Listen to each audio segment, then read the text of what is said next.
तो multiplication theorem में basically हमारे पास दो टाइप्स के इवेंट है, एक डिपेंडेंट और एक इंडिपेंडेंट। डिपेंडेंट इवेंट का मतलब जब किसी एक इवेंट के अकरेंस या नॉन अकरेंस से दूसरे इवेंट को फर्क पड़ रहा हो, उससे उसकी प्रोबेबिलिटी चेंज हो रही हो, तो वो हमारे डिपेंडेंट इवेंट्स हो जाएंगे। और इंडिपेंडेंट का मतलब उसका ऑपोजिट, जब दोनों इवेंट के अकरेंस या नॉन अकरेंस का एक दूसरे को फर्क ना पड़ रहा हो, तो वो हमारे इंडिपेंडेंट इवेंट हो जाएंगे। इसको एक एग्जांपल से समझते हैं। हमारे पास सपोज ये एक बॉक्स है जिसमें 4 रेड बॉल्स हैं और 3 ग्रीन बॉल्स। तो हमने यहाँ से 2 बॉल एट रैंडम निकाली और हमें जानना है कि ये किस कलर की है। सपोज हमें जानना है कि दोनों बॉल्स रेड कलर की हैं, उसकी प्रोबेबिलिटी हमें पता करनी है। तो यहाँ पे 2 केसेस होंगे, एक तो हमने एक बॉल निकाली पहली वाली और उसका कलर नोटिस किया, बाहर रख दिया, फिर दूसरी बॉल निकाली, उसका कलर देखा। या फिर ये भी हो सकता है कि एक बार हमने पहली बॉल निकाली, उसका कलर नोटिस करके फिर बॉक्स में डाल दिया। तो 2 केसेस इस तरह के होते हैं, एक होता है विद रिप्लेसमेंट और एक होता है विदाउट रिप्लेसमेंट। तो यहाँ पे एक बार हम देखेंगे विदाउट रिप्लेसमेंट वाला केस और एक बार देखेंगे विद रिप्लेसमेंट। तो अब देखिए आप डिपेंडेंट और इंडिपेंडेंट इवेंट हमारे कैसे चेंज होंगे, यहाँ पे आप अच्छे से देख पाएंगे। Probability of both balls red, हमें ये पता करना है कि जो 2 बॉल्स हमने निकाली वो दोनों रेड हों। तो डिपेंडेंट इवेंट के केस में हमने सबसे पहली बार अगर रेड बॉल निकाली, उसकी प्रोबेबिलिटी क्या हो जाएगी? टोटल यहाँ पे हमारे पास 4 रेड बॉल्स हैं अपॉन टोटल बॉल्स कितनी है हमारे पास 7, 4/7 हो जाएगी पहली बार रेड बॉल निकालने की प्रोबेबिलिटी। उसके बाद क्योंकि ये विदाउट रिप्लेसमेंट है, तो हमने जो पहली बॉल निकाली है उसको बाहर ही रखा है, बॉक्स में वापस नहीं डाला, तो इस वजह से अंदर एक बॉल कम हो गई। अब ओवरऑल अंदर कितनी बची? 6 बॉल्स। तो अब प्रोबेबिलिटी देखिए कैसे चेंज हो जाएगी। एक बॉल ऑलरेडी हम निकाल चुके हैं रेड वाली, तो अब यहाँ पे 3/6 हो जाएगा दूसरे रेड बॉल की प्रोबेबिलिटी। ऑलराइट, अब इसी तरह इंडिपेंडेंट में क्या होता है? विद रिप्लेसमेंट, यानी हमने पहली बॉल रेड निकाली, उसको फिर वापस डाल दिया। तो पहली बार रेड बॉल निकालने की प्रोबेबिलिटी 4/7 और फिर वो बॉल वापस हमने डाल दिया, तो फिर से पूरी टोटल 7 बॉल्स हो गई अंदर। तो दूसरी बार 4/7 फिर से हो जाएगी रेड बॉल निकालने की प्रोबेबिलिटी। तो इस तरह से यहाँ पे आंसर में डिफरेंस आ जाएगा डिपेंडेंट और इंडिपेंडेंट इवेंट के केस में। आई होप आपको ये एग्जांपल समझ में आया होगा। चलिए कुछ एग्जांपल्स और देखते हैं, कुछ क्वेश्चंस ट्राई करते हैं। क्वेश्चंस को स्टार्ट करने से पहले चलिए पहले कुछ फॉर्मूलेज डिस्कस कर लेते हैं। कंडीशनल प्रोबेबिलिटी में आपने ऑलरेडी देखा है, probability of A by B क्या होता है? Probability of A intersection B upon probability of B. इसी को थोड़ा सा और एनहेंस करेंगे, probability of A intersection B क्या हो जाएगा?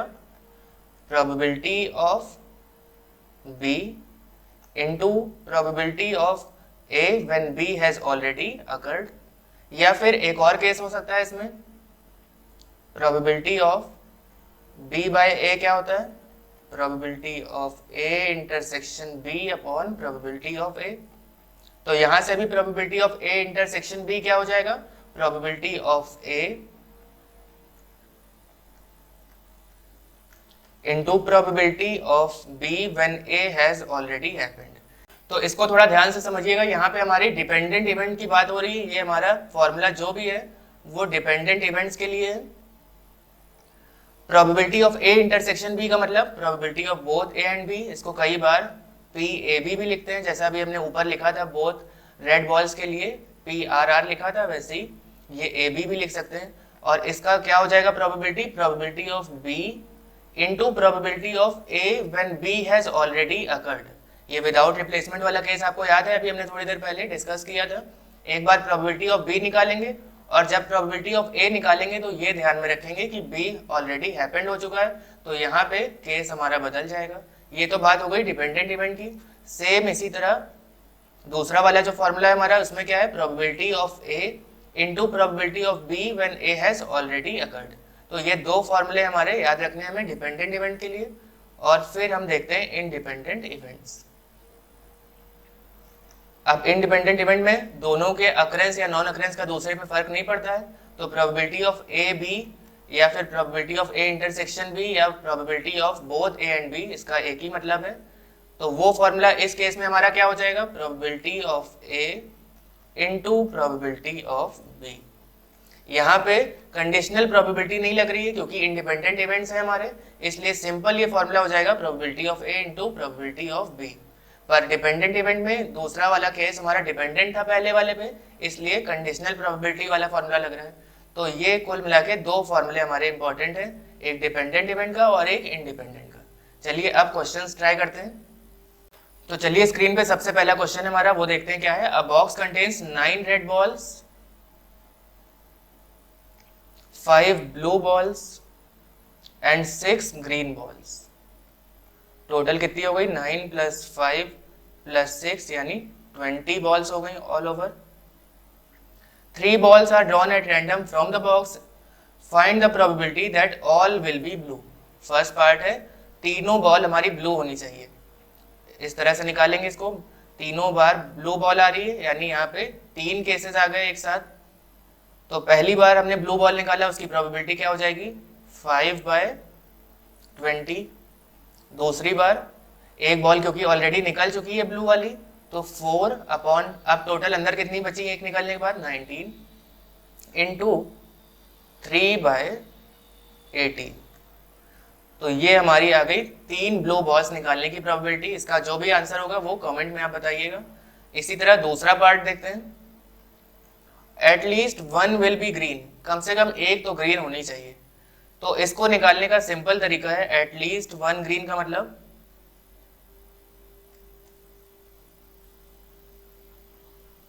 या तो पहली वाली ग्रीन हो, दूसरी हमारी ब्लू और रेड हो सकती है, या फिर ऑल ग्रीन, या कुछ भी आगे पीछे करके कहीं पे भी 2 बार ग्रीन आ गया। तो इस तरह से कई सारे हमारे केसेस बनेंगे। तो एटलीस्ट 1 ग्रीन निकालना है तो हम क्या कर सकते हैं? 1 माइनस नो ग्रीन बॉल। ये आपने पढ़ा होगा, probability of happening plus non happening 1 के बराबर होता है। तो अगर हम इसको 1 minus probability of no green ball निकालें तो क्या हो जाएगा? तो ये क्या हो जाएगा? 1 माइनस नो ग्रीन का मतलब वो ब्लू और रेड हो सकती हैं बिल्कुल। तो 9 + 5 हमारे पास टोटल 14 ब्लू और रेड बॉल्स हैं मिला के। 14 बॉल्स में से 3 बॉल निकालने का तरीका क्या हो जाएगा? 14C3। और टोटल क्या हो जाएगा? टोटल हमारे पास 20 बॉल्स है, तो 20C3 में से हमने 14C3 निकाला है। ये तो हो गया हमारा नो ग्रीन बॉल का। उसको 1 से सब्ट्रैक्ट कर देंगे तो हमें पता चल जाएगा एटलीस्ट 1 ग्रीन बॉल। इसका जो भी आंसर होगा वो कमेंट में बताइएगा। तो हमारा नेक्स्ट क्वेश्चन है, A speaks truth in 60% of the cases while B in 90% of the cases. तो ए के सच बोलने की प्रोबेबिलिटी क्या है? 60/100। इसको हम 0.6 भी लिख सकते हैं। और बी के सच बोलने की प्रोबेबिलिटी क्या है? 90/100 यानी 0.9। अच्छा, आगे क्या है? In what percentage of the cases are they likely to contradict each other in stating the same fact. किसी एक ही बात पे चर्चा हो रही है, डिबेट हो रही है, और वो कॉन्ट्राडिक्ट कितने केसेस में कर रहे हैं इसकी हमें प्रोबेबिलिटी बतानी। कॉन्ट्राडिक्ट करना मतलब एक दूसरे से आपस में विचारों में मतभेद होना, यानी अगर एक सही बोल रहा है तो एक कुछ गलत बोल रहा होगा, या फिर अगर दूसरा वाला सच बोल रहा है तो पहला वाला गलत बोल रहा होगा। In the cases of contradiction, do you think the statement of B will carry more weightage as he speaks truth in more number of the cases than A? अच्छा, इन्होंने पूछा है क्योंकि B ज़्यादा सच बोल रहा है केसेस में, 90% केसेस में सच बोल रहा है, तो क्या ज़रूरी है कि वो कॉन्ट्राडिक्शन में भी वही हमारा जीत रहा हो? तो ये अभी हम देखते हैं पहले। कॉन्ट्राडिक्शन का मतलब या तो A झूठ बोल रहा होगा और B सच बोल रहा होगा, या फिर ए सच बोल रहा होगा और बी झूठ बोल रहा होगा। ये इंडिपेंडेंट इवेंट है हमारे, बिल्कुल दूसरे का प्रोबेबिलिटी का असर पहले वाले पे नहीं पड़ रहा है, ये हमारे इंडिपेंडेंट इवेंट है। तो ए झूठ बोल रहा है, इसकी प्रोबेबिलिटी हम कैसे निकालेंगे? यहाँ तो सच बोलने की प्रोबेबिलिटी गिवन है, तो सिंपल सी बात है, पी ए नॉट क्या हो जाएगा? 1 माइनस पी ए, यानी पी ए क्या है हमारा? 0.6। 1 माइनस 0.6 का मतलब 0.4। इसी तरह B के झूठ बोलने की प्रोबेबिलिटी भी हमें पता चल जाएगी, 1 माइनस 0.9 यानी 0.1। तो ये दोनों के झूठ बोलने की प्रोबेबिलिटी है और ये दोनों के सच बोलने की। तो कॉन्ट्राडिक्ट कर रहे हैं तो हमने बताया एक सच बोल रहा है एक झूठ बोल रहा है, या फिर एक झूठ बोल रहा है दूसरा सच बोल रहा है। ए नॉट का मतलब ए झूठ बोल रहा है, तो 0.4 इंटू बी सच बोल रहा है 0.9। अब यहाँ पे ए सच बोल रहा है 0.6, लेकिन बी ने कॉन्ट्राडिक्ट किया है तो झूठ बोला होगा 0.1। ये हो जाएगा हमारा 0.36 प्लस 0.06 यानी 0.42, दैट इज 42% आ गया हमारा प्रोबेबिलिटी, या 42% ऑफ द केसेस में ये कॉन्ट्राडिक्ट करेंगे एक दूसरे को। तो इसी क्वेश्चन में इन्होंने आगे पूछा है क्या statement of B will carry more weight as he speaks truth in more number of cases. भाई बी जो है वो 90% ऑफ द केसेस में सच बोल रहा है, तो क्या ये जरूरी है कि उसकी स्टेटमेंट का वेटेज ज्यादा होगा कॉन्ट्रडिक्शन में? तो वो हम कैसे पता करेंगे? जब भी बी ने सच बोला है और ए ने झूठ बोला है, तो ऐसे हमारे पास कितने परसेंटेज बन रहे हैं? 36%। और जब ए ने सच बोला है, बी ने झूठ बोला है, जब यहाँ पे कॉन्ट्रडिक्शन हो रहा है तो केवल 6% केसेस में ए सच हो रहा है, मतलब ए की स्टेटमेंट का ज्यादा वेटेज है केवल 6%, और यहाँ पे बी की स्टेटमेंट का वेटेज है 36%। तो दोनों में से ज्यादा कौन सा हुआ? ये वाला बी की कॉन्ट्रडिक्शन ज्यादा हो रही है, यानी बी अपनी बात को ज्यादा अच्छे तरीके से ठहरा पा रहा है। तो 36% हमारा, क्योंकि कॉन्ट्रडिक्शन में बी का योगदान है, तो इसलिए B will carry more weight. तो हमारा नेक्स्ट क्वेश्चन है, 2 cards are drawn without replacement from a well shuffled pack of 52 cards. Find the probability that one is a spade and the other is queen of red colour. अच्छा, एक card हमारा spade का होना चाहिए और दूसरा red colour वाला queen का कार्ड होना चाहिए। टोटल कार्ड्स हमारे पास 52 होते हैं। अगर आपने कार्ड्स प्ले किया हो या देखा हो, उसमें टोटल हमारे पास 4 टाइप के सूट्स होते हैं। कौन कौन से? Heart, diamond, club and spade. तो क्योंकि 4 अलग अलग सूट हैं, तो एक एक के पास 13 कार्ड्स होंगे, यानी स्पेड के हमारे पास 13 कार्ड्स आ गए। और फिर उसके बाद है क्वीन ऑफ रेड कलर। तो टोटल क्वींस हमारे पास 4 होती हैं, 2 होती हैं रेड कलर की और 2 होती हैं ब्लैक कलर्स की। तो यहाँ पे हमें प्रोबेबिलिटी निकालनी है that one is spade and other is queen of red colour. अच्छा, 52 कार्ड्स में से 2 कार्ड हम किस तरीके से निकाल सकते हैं? कॉम्बिनेशन लगा के 52C2 के तरीके से। और हमें बताना है एक कार्ड स्पेड हो और दूसरा क्वीन हो रेड कलर का। एक कार्ड स्पेड का मतलब 13 में से ही तो चुने जाएंगे, 13 में से हमें एक कार्ड चाहिए स्पेड का। और फिर दूसरा क्या है? क्वीन हो रेड कलर की। तो क्वीन हमारे पास टोटल 4 होती हैं, 2 रेड की और 2 ब्लैक की।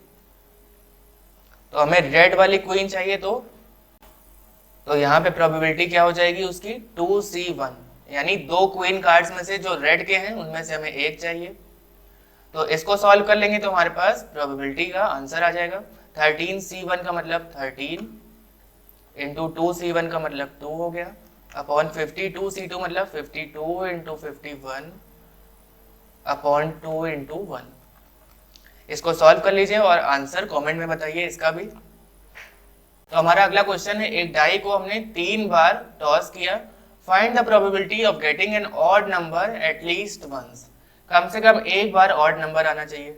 डाई में टोटल हमारे पास क्या क्या होते हैं? 1 2 3 4 5 6।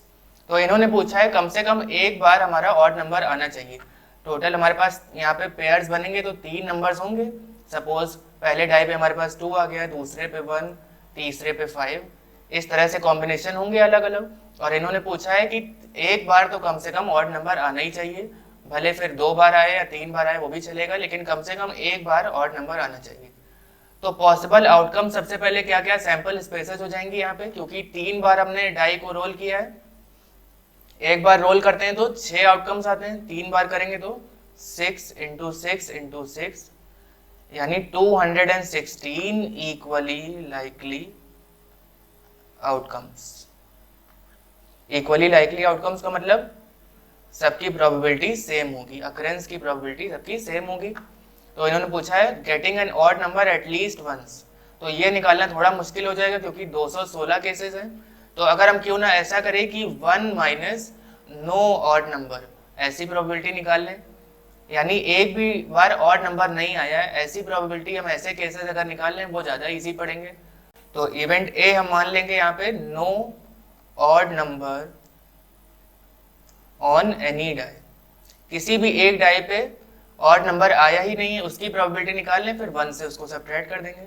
तो ऐसे केसेस हमारे पास क्या क्या हो जाएंगे? तीनों पे इवन नंबर आएगा, जाहिर सी बात है ऑड नहीं आ रहा है तो तीनों पे इवन आएगा। तो क्या क्या केस हो सकते हैं, 2, 2, 2, 2, 2, 4, 2, 2, 6। इसी तरह 2, 4, 4, 2, 4, 2 और 2, 4, 6। और यहाँ पे फिर से एक बार 2, 6, 6,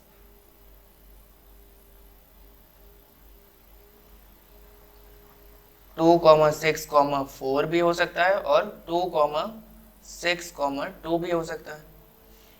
इस तरह के पहली पोजीशन पे 2 रखते हुए 9 केसेस आ गए। इसी तरह पहली पोजीशन पे 4 रखेंगे, 4, 2, 2, इस तरह करते हुए हमारे पास यहाँ पे भी 9 केसेस आ जाएंगे। और ठीक इसी तरह पहली पोजीशन पे एक बार 6 रखिए, तब भी हमारे पास 9 केसेस ओवरऑल आ जाएंगे। तो इस तरह से 9 + 9 + 9 यानी 27 केसेस आ गए हमारे। कब? जब एक भी बार ऑड नंबर नहीं आ रहा है डाइस पे। तो इसकी प्रोबेबिलिटी हम निकालेंगे, 27/216 हो जाएगी प्रोबेबिलिटी ऑफ इवेंट ए। पर हमें क्या चाहिए, एटलीस्ट एक बार हमारा ऑड नंबर आना चाहिए। तो क्या करेंगे, 1 - प्रोबेबिलिटी ऑफ ए निकाल लें तो हमें पता चल जाएगा probability that odd number appears at least once. All right? तो 1 - 27/216 हमें सॉल्व करना है। ये हो जाएगा 27 8 216 होता है, ये पूरा पूरा जाएगा एक ही बार में। यानी 1 - 1/8 दैट इज 7/8 हमारी प्रोबेबिलिटी हो जाएगी कि ऑड नंबर आ रहा है एटलीस्ट वंस। तो हमारा अगला क्वेश्चन है, 4 persons are chosen at random from a group containing 3 men, 2 women and 4 children।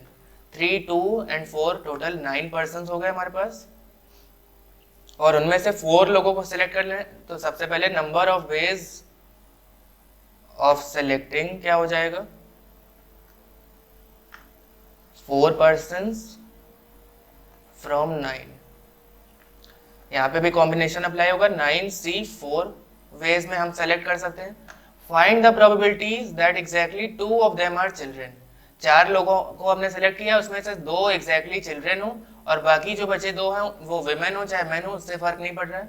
तो इसको कैसे निकालेंगे, रिक्वायर्ड प्रोबेबिलिटी हमारी क्या हो जाएगी, सबसे पहले एग्जैक्टली 2 लोग चिल्ड्रन होने चाहिए।